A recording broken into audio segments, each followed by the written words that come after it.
Então, né, Lucas capítulo 21.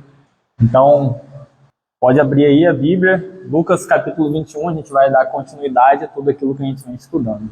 Gostaria também de falar com você que nos assiste pelo YouTube, né, que se inscreva no canal, compartilhe, dê o like, né, e que a palavra do Senhor seja propagada e vivida. E antes da gente começar Lucas capítulo 17, eu só queria fazer uma introdução que a gente vai compreender e a gente vai ver como é que Jesus ele termina esse capítulo. Né?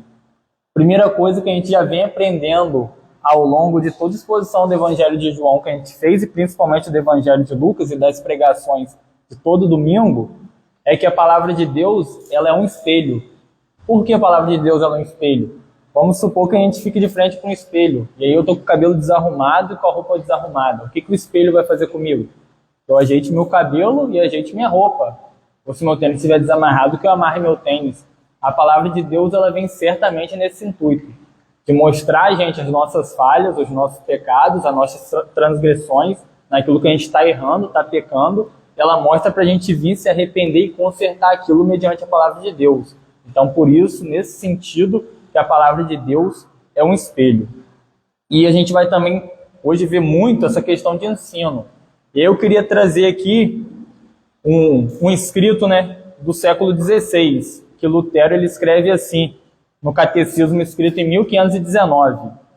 Olha o que ele diz: meu Deus, quanta miséria não vi. O homem comum simplesmente não sabe nada da doutrina cristã, especialmente nas aldeias. Infelizmente, muitos pastores são de todo incompetentes e incapazes para a obra do ensino. Isso no século XVI, Lutero percebeu isso. E hoje não é diferente. E aí qual é a responsabilidade nossa diante da palavra de Deus e também compreendendo tudo que Jesus está nos ensinando e tudo que Jesus também nos deixou mediante a palavra dele. Se a gente for ver na Bíblia, lá em 2 Timóteo, capítulo 2, versículo 24, o pastor deve ser apto para ensinar. E o que a gente vê hoje é um analfabetismo bíblico nos púlpitos causado pelo quê? Pelos pastores preguiçosos, que às vezes falam que não, a letra mata, o espírito vivifica. Mas foi como o pastor Léo já vem falando há muito tempo. O que o Senhor Jesus ia falar para aquela mulher lá no monte de Gerezim, né? Ele vai dizer que ela tem que adorar em espírito e em verdade. Como é que você adora em espírito e em verdade? O Espírito Santo inspirou a palavra de Deus, que é verdade de Deus. Então a gente só consegue prestar uma adoração bíblica, cristocêntrica e que Deus aceita, como é que a palavra de Deus nos ensina, como é que a gente vai ver. E outra coisa também, para a gente começar a entender isso e aprofundar aqui no texto. O púlpito, o pastor Léo vai concordar comigo, e todos vocês, não é lugar para testemunhos pessoais, discursos políticos, sessões de terapia de grupo, palestras motivacionais, conselhos de autoajuda, filosofias mundanas, psicologia secular ou teorias científicas. O púlpito é o trono da palavra de Deus. Porque quando a gente está nessa posição aqui, a gente tem que compreender que a gente está lidando com almas eternas. O que está em jogo não é o meu nome, não é o nome da denominação, não é o nome da igreja. O que está em jogo é a eternidade. Então aqui eu posso, de certa forma, a gente sabe que Deus é poderoso mediante a palavra dele. Mas se eu retirar ou acrescentar algo que está escrito aqui, eu posso estar comprometendo destinos eternos. Eu serei cobrado naquele grande dia. E outra coisa também rápida, e aí fica a pergunta: como pregar um evangelho antibíblico? Primeiro, não pregar sobre a justificação pela fé, não falar sobre santificação, não falar sobre sã doutrina, não pregar o arrependimento e não pregar o novo nascimento. Se você não pregar essas 5 coisas, você está pregando outro evangelho, não o evangelho bíblico. E a gente sabe que, perante tudo que a gente vem vivendo, pela graça de Deus, que Deus tem nos concedido mediante a palavra dele, que o culto, e a gente vai ver muito isso no texto, o culto e a nossa adoração devem ser regulados pela palavra de Deus. E Deus, a gente tem que compreender, a gente já vem compreendendo isso, Deus não salva as pessoas pela lógica humana. Qual que é a lógica humana? São a salvação por méritos humanos. É o que eu faço, é o que eu posso fazer diante de Deus. Não. Toda religião que ensina isso, ela não é o cristianismo, ela é outra religião. A gente vai compreender isso também à luz da palavra de Deus. Amém? Então a gente vai começar aí, Lucas capítulo 21, versículo 1. A gente vai começar vendo sobre a oferta da viúva pobre. Diz assim, versículo 1. Jesus estava observando e viu os ricos que lançavam seu dinheiro na caixa de ofertas. E aqui a gente compreende que Jesus está no templo, né? Fala sobre os ricos, Jesus está observando os ricos a lançarem seu dinheiro na caixa de ofertas. É importante só a gente destacar uma coisa aqui. Eu vi um vídeo aí há pouco tempo que tinha uma pessoa falando que ela trouxe uma caixa de oferta da época de Jesus, de Israel, para uma igreja brasileira, e essa pessoa tinha que depositar tudo, porque aquilo ali, mas não é. Sabe por quê? O gasofilaço daquela época era 13 cofres em forma de trombeta invertida. Então não tem nada a ver com isso. Só para a gente ir discernindo, é uma coisa para a gente analisar a nossa atualidade. Versículo 2. Viu também certa viúva pobre lançar ali 2 pequenas moedas. E é interessante aqui, quando Jesus diz, a própria palavra de Deus diz, né? Viu também certa viúva pobre. Essa palavra pobre aqui, ela significa muito pobre. Ou seja, era alguém naquela época totalmente rejeitado. A gente vai ver que os fariseus não estavam seguindo a orientação de Deus, mas a gente vê aqui, já nesse contexto, a gente vê o versículo 1, viu os ricos, ou seja, notoriamente aqui os sacerdotes e aqueles que faziam parte do sinédrio. É interessante aqui, 2 pequenas moedas. Essas moedas aqui eram 2 leptos. O que é isso? Só para a gente compreender. É a menor moeda judaica daquela época, que tinha menos valor. Então ela estava com 2 moedas que era de menor valor na sociedade judaica. Versículo 3, então Jesus disse, em verdade lhes digo que esta viúva pobre deu mais do que todos. E aí a gente para a gente compreender. E aí vem a pergunta, como essa viúva deu mais do que todos se ela só tinha somente 2 moedas? E essa moeda leptos era considerada a menor moeda judaica. A resposta vem a seguir, no versículo 4. Porque todos esses deram como oferta daquilo que lhes sobrava. Esta, porém, da sua pobreza deu tudo o que possuía, todo o seu sustento. E aqui no versículo 4 é interessante que a gente tem que parar e analisar. Aí vem muitas pessoas aqui hoje, com essa teologia da prosperidade, com essa questão da barganha com Deus que a gente vai falar, e vai dizer assim, você tem que dar tudo, como a viúva pobre, tirando o versículo do contexto. Mas o que Jesus está querendo tratar aqui não é sobre a quantidade. Ele está falando sobre a questão de você dar de acordo com a sua generosidade. Ou seja, a gente vai compreender isso também à luz da palavra de Deus, aqui à medida que a gente for prosseguindo. Mas fazendo uma análise aqui dessa porção da palavra de Deus. Os fariseus aqui, eles estavam descumprindo a orientação de Deus sobre ajudar as viúvas. Que essa orientação vem progressivamente sendo descrita por Deus no Antigo Testamento.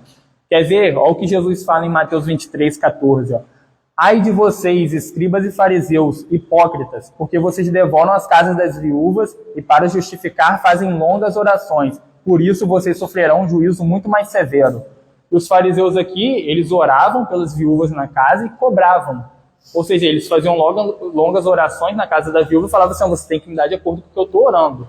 Se a gente for pegar na realidade, nada muda. Só o cenário que muda. Mas uma coisa interessante, a gente pode olhar também esse versículo e falar assim, não, então toda a igreja está corrompida e eu não vou contribuir. Há uma explicação também para isso.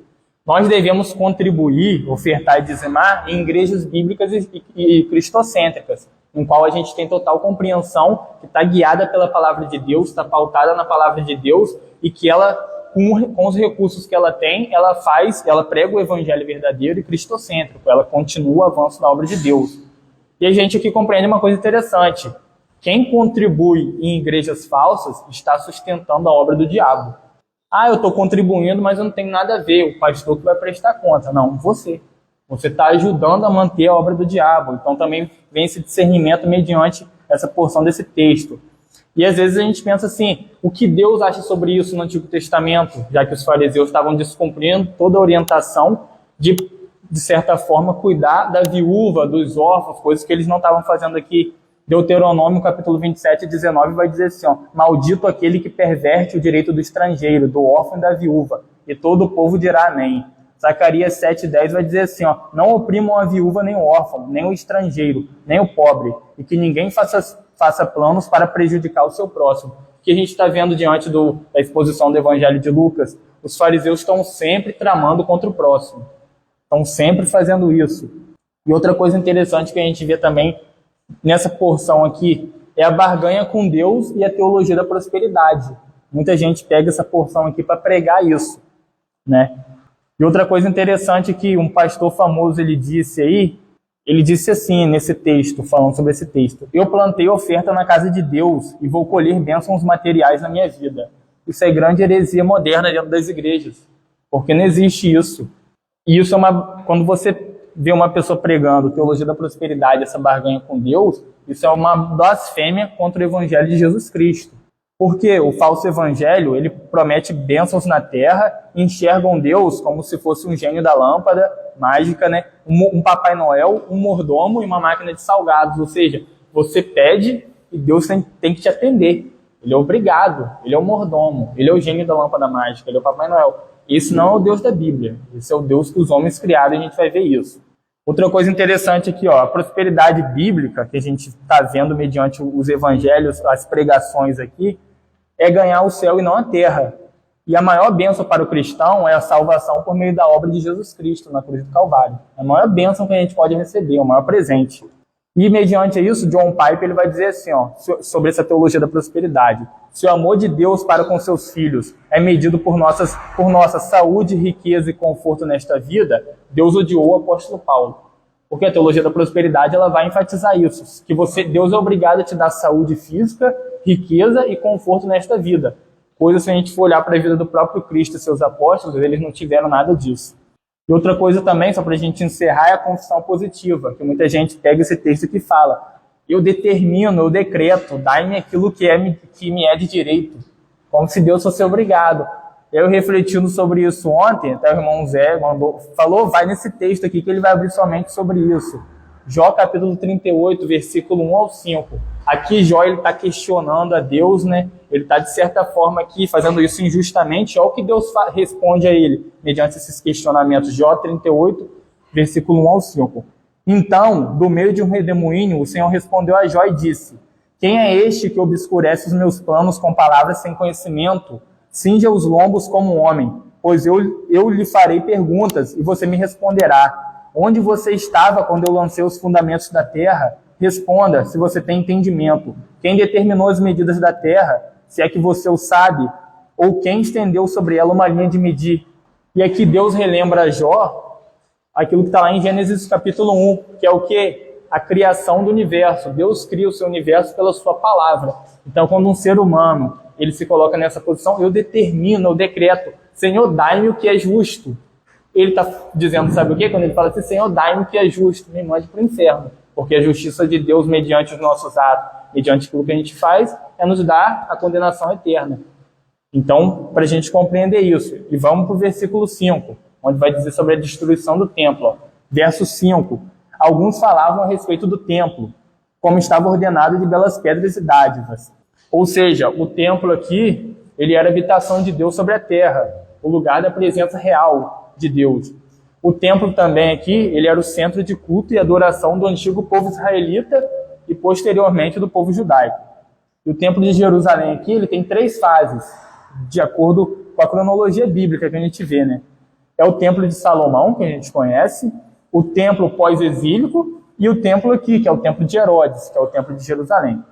E nessa época aqui, Jesus estava no templo de Herodes. A gente vai compreender isso.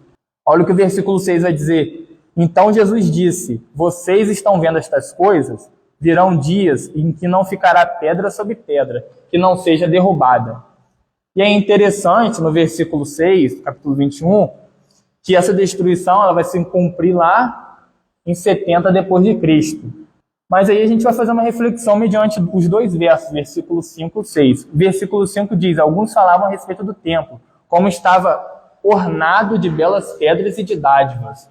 Então aqui fica claro que os fariseus não estavam cumprindo a palavra do Senhor. Eles deixaram de colocar os seus recursos naquilo para fazer a justiça a qual Deus demandou no Antigo Testamento, que era o quê? Socorrer os órfãos e as viúvas nas suas dificuldades. Eles estavam investindo em templos. Eu botei uma coisa aqui, vamos fazer uma comparação desse texto com os nossos dias. Olha o que a gente vai ver. Nessa época o templo estava luxuoso. Hoje tem megas igrejas aí luxuosas. Nessa época aqui, sacerdotes ricos, à custa da espiritualidade. Os pastores hoje são milionários.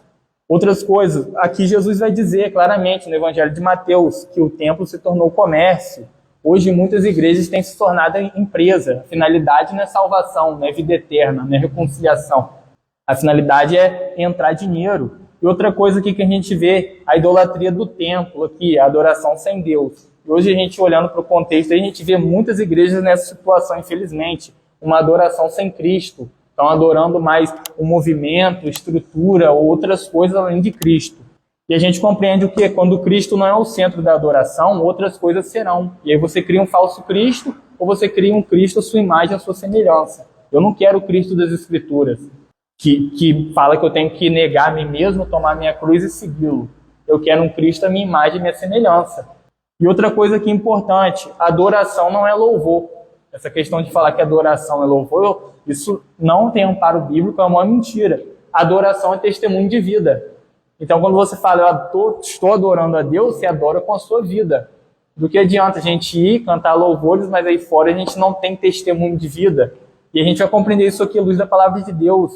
O que Jesus vai falar, aqueles que o praticam a palavra. E outra coisa aqui para a gente encerrar. Paul Washer, ele diz, querem ver uma igreja cheia? Fale sobre prosperidade. Querem ver uma igreja com poucos, mais edificada? Pregue o evangelho de Jesus Cristo. E para concluir, a gente pode até ir nesse texto aqui que é interessante. Ó. Como Deus, a gente se pergunta, como Deus vê esse tipo de culto que é centrado no homem, nas coisas terrenas e na justiça própria? Amós capítulo 5, versículo 21 e 24 vai dizer assim, ó, quando Deus está rejeitando os sacrifícios e as ofertas e fala que eles estão deixando de lado a justiça, a obediência e a prática da palavra de Deus. Olha o que Deus fala através do profeta Amós. Eu odeio e desprezo as suas festas, e com as suas reuniões solenes não tenho nenhum prazer. Mesmo que vocês me ofereçam holocaustos e ofertas de cereais, não me agradarei deles. Quanto às suas ofertas pacíficas de animais gordos, nem sequer olharei para elas. Afaste-se de mim o barulho dos seus cânticos, porque não ouvirei as melodias das suas liras. Em vez disso, corra o juízo com as águas, e a justiça como um ribeiro perene. Ou seja, eles estavam tentando se justificar por meio dos sacrifícios.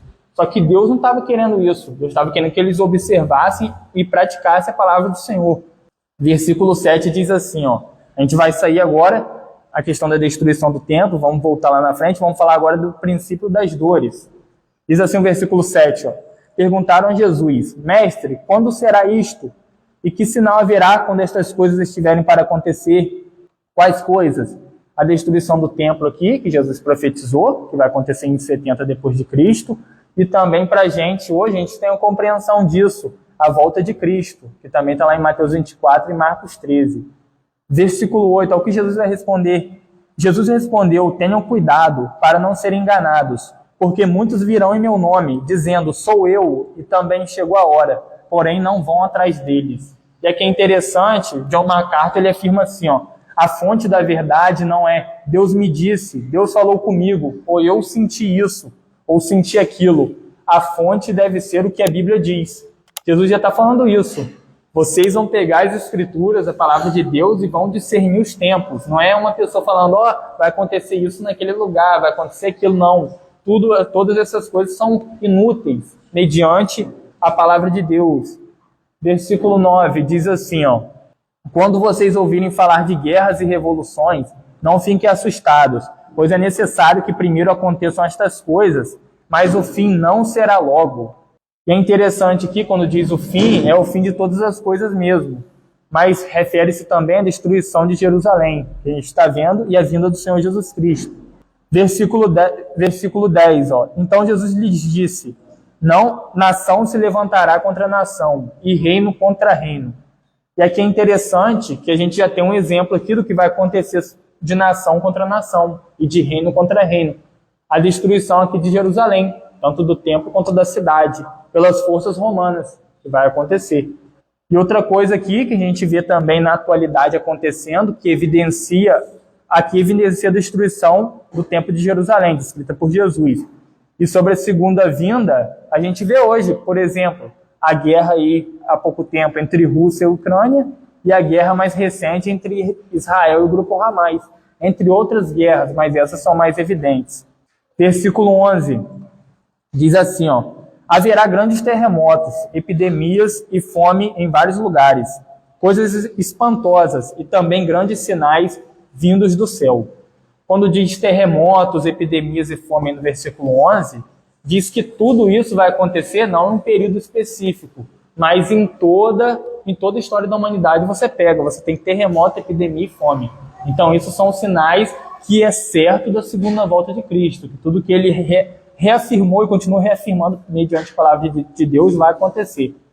E quando diz aí, no versículo 11, grandes sinais vindos do céu, são sinais mesmo, são fenômenos cósmicos, né? Como foram profetizados lá em Joel, capítulo 2, versículo 28 e 32.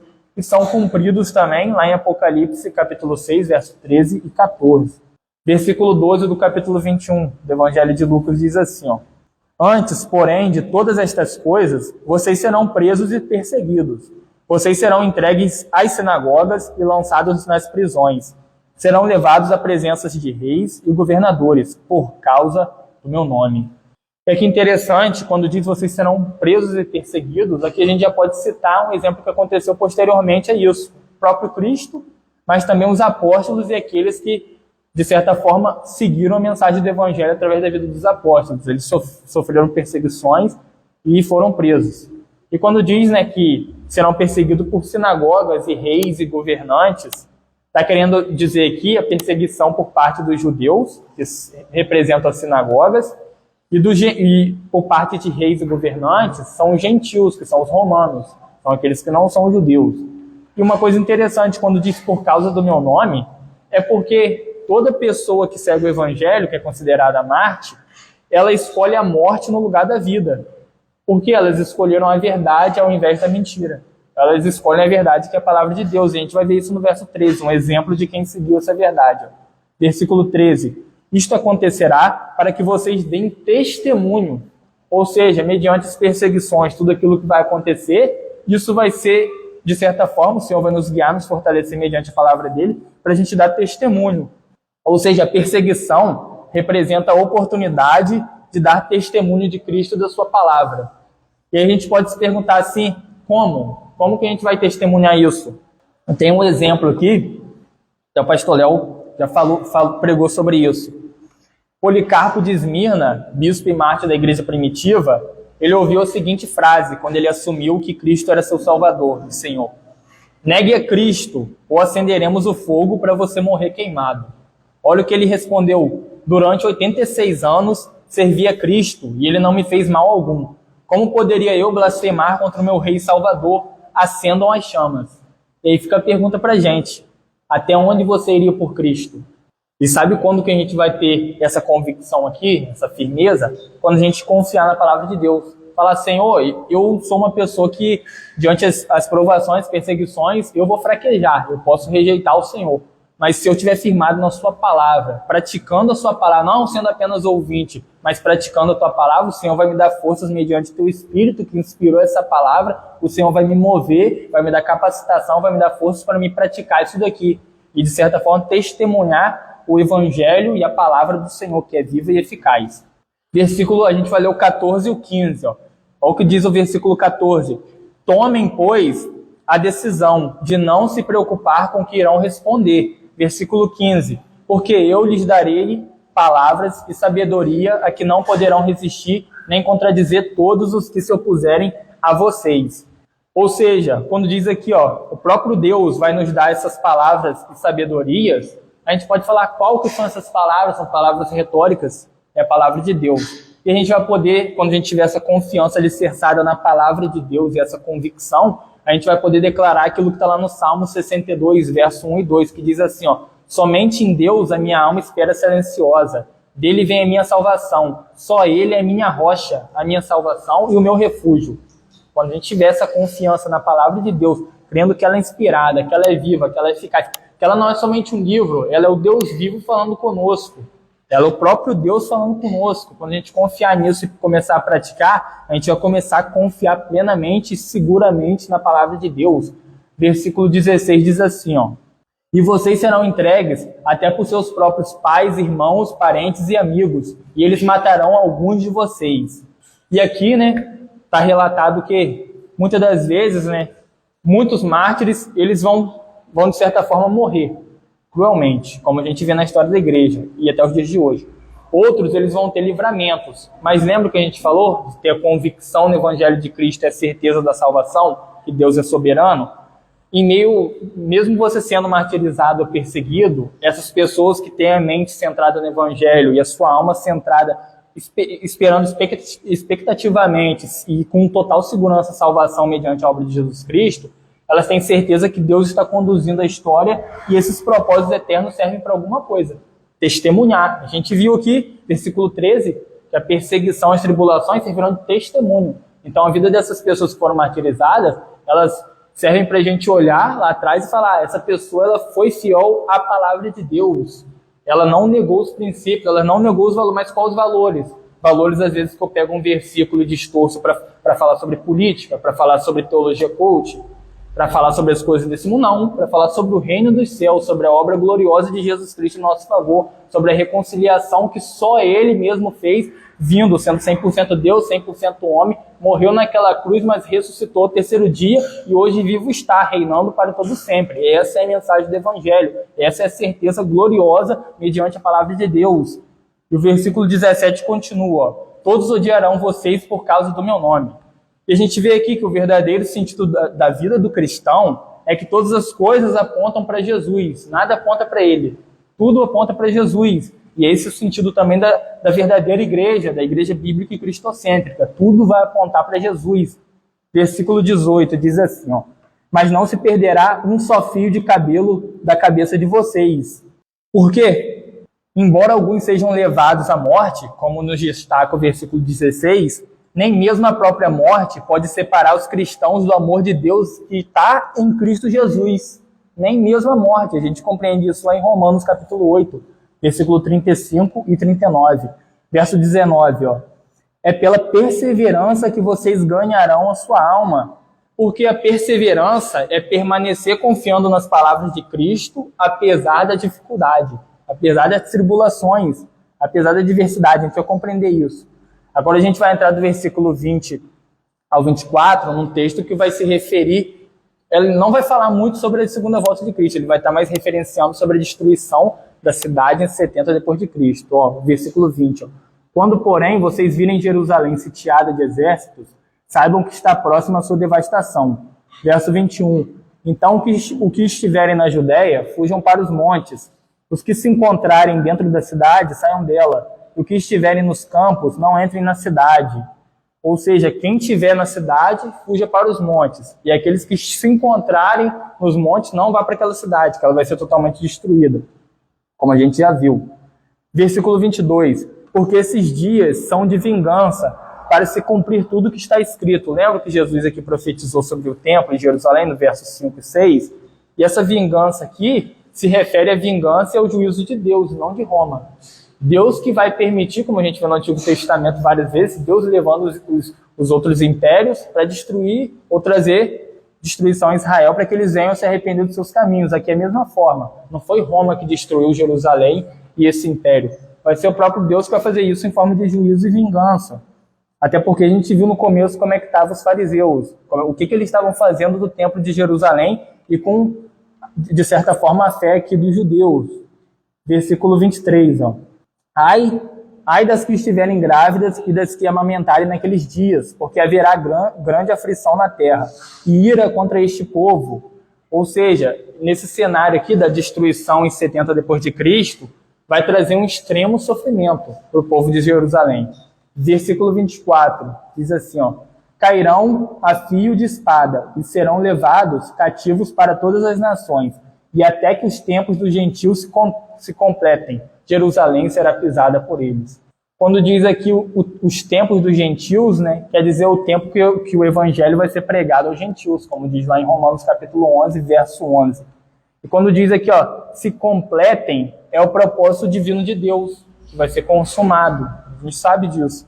Então aqui também é uma parte bem histórica, não dá para a gente querer chegar aqui nessa porção do texto e querer inventar, porque ela está dizendo sobre algo bem específico que Jesus já profetizou aqui no verso 5 e 6.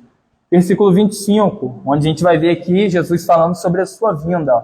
Versículo 25. Haverá sinais no sol, na lua e nas estrelas. Sobre a terra, angústia entre as nações, em perplexidade por causa do bramido do mar e das ondas. E a gente vê sempre essa questão cósmica aqui, ela está relatada nas profecias bíblicas do Antigo Testamento.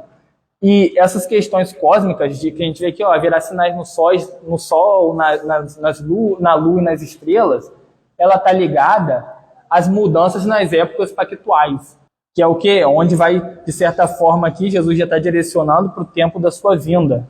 Ou seja, vai estar já de forma bem perto, quando acontecer essas coisas aqui. A gente não vê isso hoje, né? Como alguém vê. Versículo 26 diz assim, haverá pessoas que desmaiarão de terror e pela expectativa das coisas que sobrevirão ao mundo, pois os poderes dos céus serão abalados. E quando diz aqui, desmaiarão, o que significa isso? Esses acontecimentos que vão acontecer próximo da segunda vinda de Cristo, as pessoas que não estão firmadas na palavra de Deus, estão, de certa forma, levando isso como algo irrelevante, ou estão dentro da igreja não crendo nisso, porque isso é uma coisa que não é muito pregada, essas pessoas elas vão desejar a morte, mas não morrerão. Então é nesse sentido aqui de desmaio, é você ficar fora de sentido, é você querer acabar com sua vida, mas isso não vai ter como. Não vai ter como. E a gente vai compreender isso aqui mais para frente. E quando diz aqui, os céus serão abalados, isso aqui se refere à destruição dos presentes céu e terra. E a introdução de um novo céu e de uma nova terra, como diz lá em Apocalipse capítulo 20, verso 11, e capítulo 21, versículo 1. Verso 27, diz assim, então verão o Filho do Homem vindo numa nuvem, com poder e grande glória. Aqui o texto já mostra, como outros textos de Lucas, que a segunda volta de Cristo será visível. Então essas questões aí que são bem recentes de arrebatamento secreto, isso não existe, não é bíblico. A história da igreja não aprova isso. Isso foi criado numa conferência 200 anos atrás, onde uma mulher profetizou sobre arrebatamento secreto, e algumas denominações foram levando isso como doutrina bíblica, mas a gente vê, principalmente no Evangelho de Lucas e nas cartas de Paulo dando ênfase que a segunda volta de Cristo será visível. Todo olho verá e toda língua confessará. A gente vê isso lá em Filipenses capítulo 2. Versículo 28. Ora, quando estas coisas começarem a acontecer, levantem-se e fiquem de cabeça erguida, porque a redenção de vocês se aproxima. E aqui a palavra redenção, ela significa livramento sobre o pagamento de um preço. Quem que nos livrou? Quem que pagou esse alto preço para a gente na cruz do Calvário? O próprio Cristo, com a sua morte substitutiva e com a sua obra na cruz. Mas aqui quando fala assim, mantenham com a cabeça erguida, porque a redenção de vocês está próxima, mantenham somente nas coisas do alto, nas coisas que estão por vir, nas coisas eternas. Não, porque a gente vai compreender isso, se a gente manter a cabeça aqui, a gente vai surtar. Verso 29, diz assim, Jesus ainda lhes contou uma parábola, dizendo, olhem para a figueira e todas as árvores. Quando veem que começam a brotar, vocês mesmos sabem que o verão está próximo. Então Jesus já está dizendo, quando vocês veem brotar uma figueira, vocês já sabem que o verão está próximo. E agora ele vai trazer um ensinamento espiritual. Olha o que ele vai falar, versículo 31. Assim também, quando virem acontecer essas coisas, saibam que está próximo o reino de Deus. Versículo 31 aqui vai ensinar que os sinais nos informam que o reino do céu está chegando. Quais sinais que foram descritos aqui do versículo 25 ao 28? E outra coisa interessante que a gente já viu aqui, uma coisa que vai simbolizar, para os judeus a transição da antiga para a nova aliança, que o próprio Cristo é o Messias, mas a gente vê que muitos judeus ainda continuam rejeitando, é a queda de Jerusalém, 70 depois de Cristo, e também a difusão do evangelho para os gentios, que Deus agora não vai certamente se direcionar para Israel, mas a obra do evangelho, a obra de Deus, desde o Antigo Testamento a gente vê profecia sobre outros povos, sobre os gentios, ela agora vai se concretizar com a pregação do evangelho. A gente vai ver isso quando a gente for Romanos, a gente vai ver bem isso, Paulo sendo bem enfático e pregando a todos, sem acepção de pessoas, chamando gentios e judeus ao arrependimento. Versículo 32 diz assim, em verdade lhes digo que não passará esta geração sem que tudo isto aconteça. E aqui é importante, quando diz esta geração, a gente pensa que é essa geração aqui presente. Não. Essa geração aqui, que está descrita aqui no versículo 32, refere-se àqueles que se opõem ao reino de Cristo.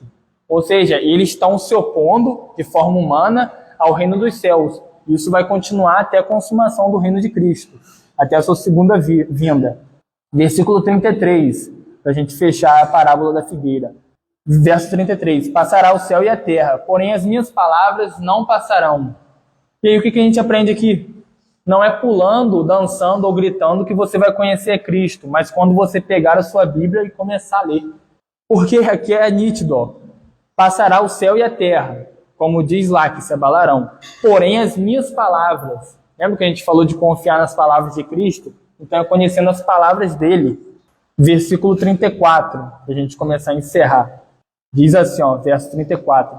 Tenham cuidado, para não acontecer que o coração de vocês fique sobrecarregado com as consequências da orgia, da embriaguez e das preocupações deste mundo, e para que aquele dia não venha sobre vocês repentinamente. E aqui é interessante que a gente já pensa que a gente já vê aqui descrito orgia, embriaguez, mas uma coisa interessante, preocupações desse mundo. E aí a gente pode pensar, tá, mas cadê a resposta para isso? Lá no versículo 28, olha o que o versículo 28 diz. Vamos ler de novo 34 e ir para o 28, ao 34. Tenham cuidado para não acontecer que o coração de vocês fique sobrecarregado com as consequências da orgia, da embriaguez e das preocupações desse mundo. A gente para aí, vamos lá para o versículo 28. Vai dizer assim, ó, ora, quando estas coisas começarem a acontecer, levantem-se e fiquem de cabeça erguida, porque a redenção de vocês se aproxima. Então, sempre com a mente, com a alma e com a convicção de que na redenção de Cristo. A gente pode morrer, a gente pode sofrer perseguição, a gente pode partir daqui a 10 minutos, a gente não sabe, 1 minuto, mas a nossa mente tem que estar totalmente cativa ao que a palavra de Deus nos promete, que é o que? A salvação mediante a obra de Jesus Cristo. Versículo 35 diz assim, ó, como uma armadilha, ou seja, quem está preocupado com as coisas deste mundo, esse reino pode vir como uma armadilha. Verso 35 continua, ó, pois sobrevirá a todos os que vivem sobre a face de toda a terra. Versículo 35 já nos dá outra afirmação aqui, que diz o que? A todos. Ou seja, esses sinais do fim dos tempos não acontecerão apenas com os ímpios, que muitos falam, né? Ah, a grande tribulação vai ser só com os ímpios. Não, aqui não tá, Jesus não está dizendo isso não, Jesus está falando aqui de forma escatológica. Ele não está falando aqui que vai acontecer agora, na época dele, não, ele está falando de forma escatológica. Mas sobre todos, como está descrito aqui, ó, versículo 35, é claro, ó, como uma armadilha. Pois sobrevirá a todos os que vivem sobre a face de toda a terra. Ou seja, quando diz todos, está descrito aqui nesse versículo, que a grande tribulação que a gente vê, que já acontece aí, a gente pode ver isso, muitos cristãos sendo perseguidos em outros países, não é a realidade do Brasil, mas de outros países. Essa grande tribulação não vai acontecer só com o ímpio, como muita gente diz, porque senão seria até uma contradição com a história da igreja, onde muitos ali a gente viu a história aqui de Policarpo de Esmirna, foi queimado vivo.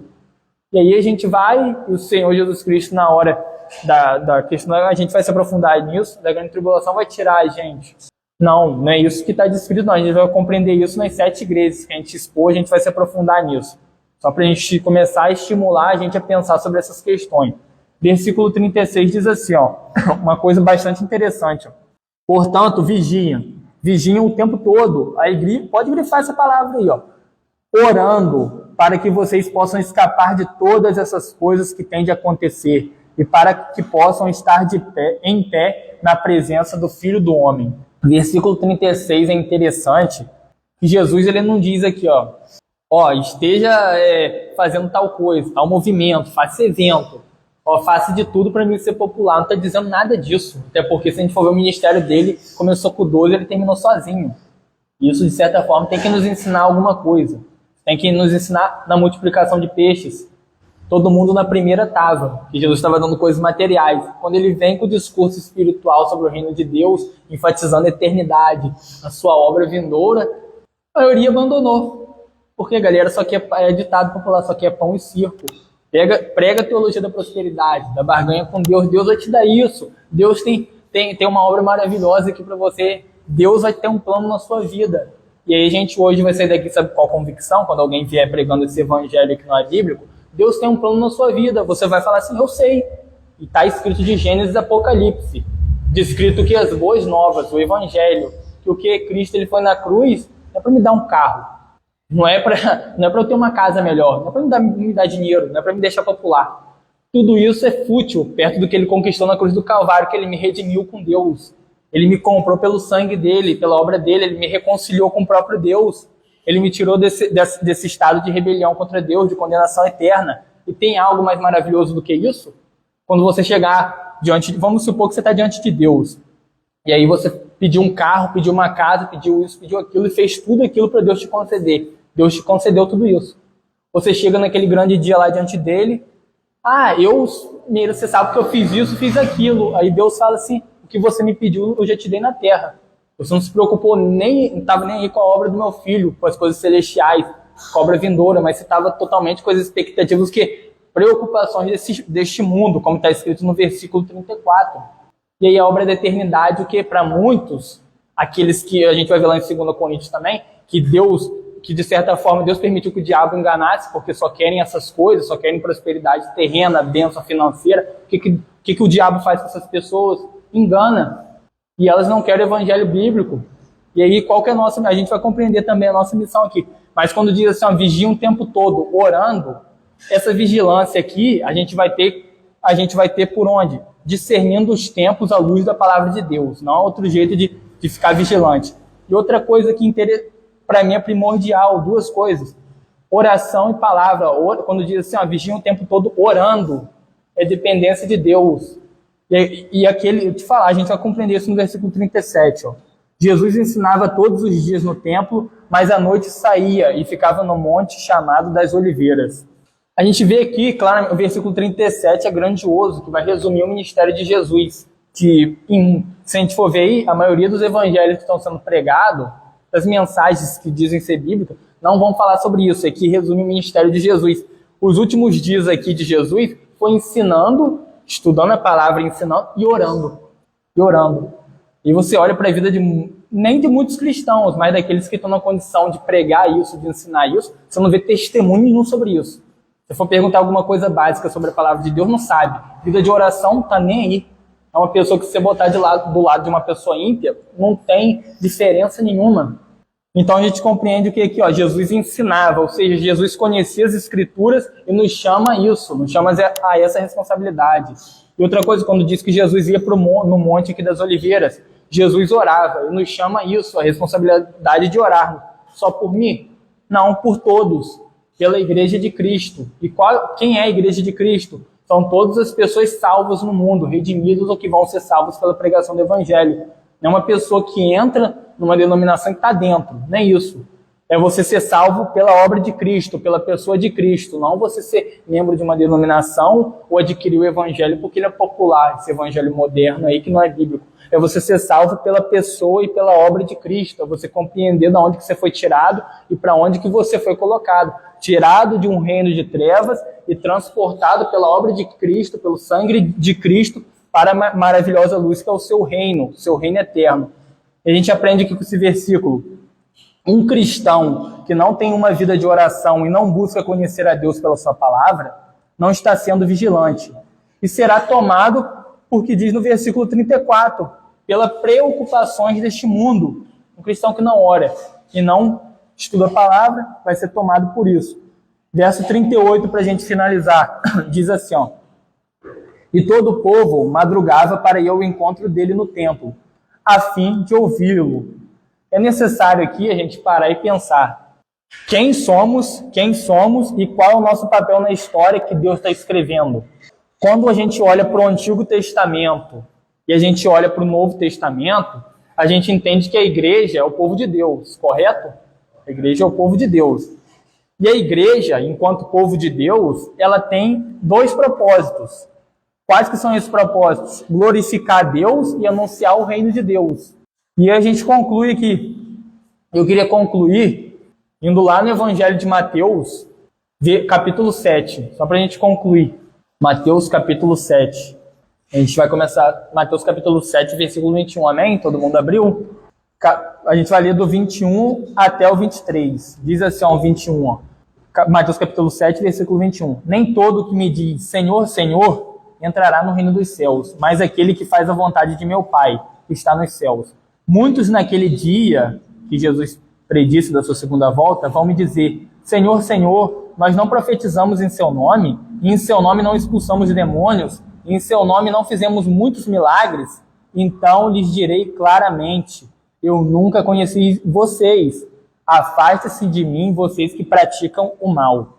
E aqui é interessante que a gente já tem um ensinamento gigantesco. E quando esse texto aqui é pregado de forma bíblica, coerente com o que o texto diz, essas falsas doutrinas aqui que a gente viu, teologia da prosperidade, da barganha, e isso daqui, da pessoa tentar se justificar por mérito próprio, uma justiça pessoal, quando essas falsas doutrinas elas são expostas, elas deixam as pessoas tão imaturas, aquelas pessoas carnais tão imaturas, que qualquer oposição é vista como ofensa pessoal. Se você se opor a essas falsas doutrinas, tem pessoas que elas praticam isso, amam isso, pastores que amam isso, amam pregar isso, e eles vão levar isso como uma ofensa pessoal, sendo que eles estão se opondo ao próprio Deus. E a gente não está aqui pregando a nossa palavra, não estou pregando aqui minhas ideias, o que eu articulei, estou pregando a palavra de Deus. Então, quando eles se opõem, eles estão se opondo à própria palavra. E olha que interessante aqui, uma pergunta, a gente pode fazer, o que desmascara os falsos profetas, o falso evangelho? A pregação da verdade. Aquilo que Paulo fala para Timóteo. Continue pregando, pregue a palavra. Pregue a palavra, tempo e fora de tempo. E tem um recado aqui também, né? Que a gente pode fazer, eu gostei bastante, eu anotei, mediante esse texto. Avisem para aqueles que fazem do evangelho dinheiro, para aqueles que fizeram da igreja negócio, para os falsos apóstolos, para os falsos pastores, para as falsas igrejas. Avise também para aqueles que financiam tudo isso. O acerto de contas está chegando. Como o Senhor Jesus totalmente aqui enfatizou no capítulo 21 de Lucas. O acerto de contas está chegando. E que essas pessoas se arrependam e voltem aos caminhos que o Senhor ordenou mediante a sua palavra. A gente vai finalizar isso de forma grandiosa, conforme a palavra de Deus nos diz. Vamos continuar no versículo 24 até o versículo 27. Diz assim o versículo 24. Todo aquele, olha só o alerta do Senhor Jesus Cristo, a instrução, versículo 24. Todo aquele, pois, que ouve as minhas palavras e as pratica, será comparado a um homem prudente, que construiu a sua casa sobre a rocha. Caiu a chuva, transbordaram os rios, sopraram os ventos e bateram com força contra aquela casa. E ela não desabou, porque tinha sido construído sobre a rocha, que é quem quer Cristo e sua palavra. E todo aquele que ouve estas minhas palavras e não as pratica, será comparado a um homem insensato, que construiu a sua casa sobre a areia. Caiu a chuva, transbordaram os rios, sopraram os ventos e bateram com força contra aquela casa. E ela desabou, sendo grande a sua ruína. E aqui a gente tem uma explicação grandiosa, que a gente possa ser aqui esse homem prudente, que construiu a sua casa mediante a rocha, que é quem? Que é Jesus Cristo, a sua palavra. E que a gente não venha ser essa pessoa imprudente que construiu a sua casa aqui, a sua casa, versículo 26, e todo aquele que ouve estas minhas palavras e não as pratica será comparado a um homem sensato que construiu a sua casa sobre areia. Então que nós não sejamos naquele grande dia encontrado como um homem insensato, imprudente, que construiu a sua casa, alicerçou na areia, quando vem a chuva, como diz o versículo 34 do capítulo de Lucas 21, as tribulações, as coisas desse mundo, ele foi firmando o seu alicerce naquilo, ele foi fundamentando a sua vida, a sua casa, a sua família, tudo naquilo. E aí, quando vem a chuva, quando vem as tribulações, aquilo não vai aguentar. Mas se nós firmarmos a nossa vida, a nossa família, a nossa casa, a nossa vida e todos os aspectos da nossa vida nessa palavra aqui, nessa rocha que é Cristo, a sua palavra, quando vier as tribulações, os sofrimentos, isso a gente vai sentir, claro que vamos, porque a gente está nesse mundo, mas isso vai ser, sabe o que? Coisas inúteis, porque a gente está com os olhos fixados lá na eternidade. Então, queria deixar um conselho aqui para todos nós, principalmente para mim e para todos nós, que é um conselho, e não há conselho melhor do que esse, a palavra de Deus, mas leia a palavra, estude a palavra, ore a palavra, obedeça a palavra, ame a palavra, viva a palavra, o que o Senhor Jesus nos ensinou aqui, pratique a palavra. E que o Senhor aqui levante cristãos, mulheres e homens, que se levante nessa geração, proclamando a mensagem de Cristo, no poder do Espírito Santo, para a glória de Deus. Que o Senhor nos dê essa graça e nos capacite a isso, para a edificação da sua glória, e para a glória do próprio Deus. Amém? Amém.